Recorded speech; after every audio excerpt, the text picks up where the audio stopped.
As Sister Jamila lights her candle, she whispers a prayer passed down to her through over 40 generations of her family. The rising smoke carries her prayer high into the heavens. She is a member of the original Christian church, started almost 2,000 years ago. But what happened to this original church, and where do we find it?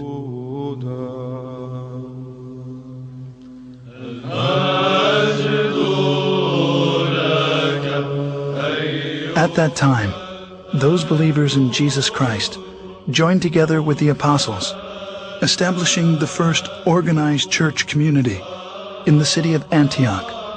It is there in Antioch that they were first called Christians, as stated in Acts 11:25.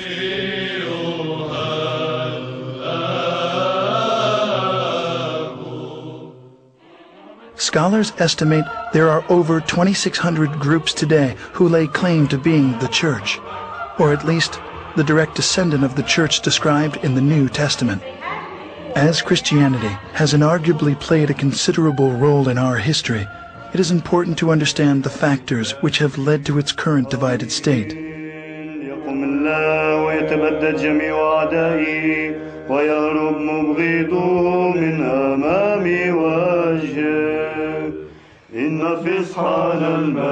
With the birth of the Church of Jesus Christ at Pentecost, the apostles made many missionary journeys. Over time, 5 patriarchates were established in Antioch, Jerusalem, Rome, Alexandria, and Constantinople. The apostle Peter was the first bishop of Antioch. 12 years later, he became the first bishop of Rome, leaving the apostle Paul as the head of the Antiochian church, while James, the brother of Jesus, was the first bishop of Jerusalem. Even though they were in full communion with one another, disputes arose over the adherence to the Old Testament law.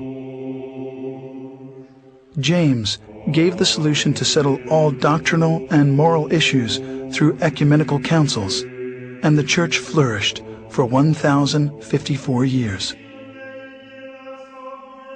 The first council was known as the Council of Jerusalem, as documented in Acts 15.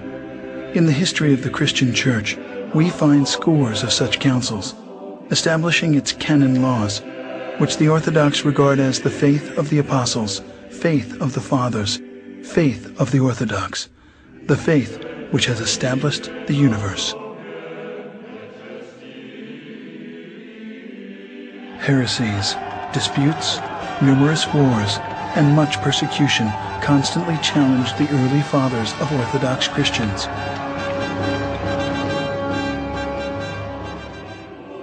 But because the church was unified, it continued to survive. At the Ecumenical Council in 325 at Nicaea, the bishops decided they needed a creed. After much prayer and some 90 years, what's known today as the Nicene Creed was finally written.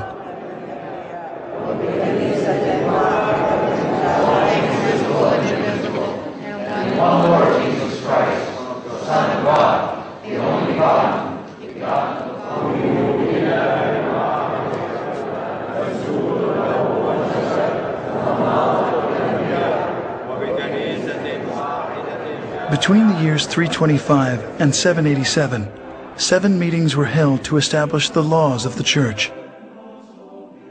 These became known as the 7 Ecumenical Councils. The faith of the Church, at the close of its first 1,000 years, was the same. The doctrine, the creed, the government were all recognized as one, everywhere. This one church was the Orthodox Church, which has weathered many attacks. This cohesion, however, was soon to end. As the first millennium was drawing to a close, tensions began to mount between the Western Church, Rome, and the 4 Eastern churches. the bishops of Rome began to claim authority over the other 4 churches, on the claim that the Roman Patriarch was the only true successor of Peter. 2 giant issues emerged. First, Rome's declaration of the Pope's supremacy, and second, that the wording of the 700-year-old creed be changed. As disunity led to conflict, a cardinal was sent by the Roman bishop to slap a document on the altar of the church in Constantinople during a Sunday worship, excommunicating the Patriarch of Constantinople from the church. The final consequences of these tragic events was a massive split. The Great Schism occurred in the year 1054. Pursuing his claim of universal headship of the Church, the Patriarch of Rome broke from the other 4 churches, creating the Roman Catholic Church, independent of the other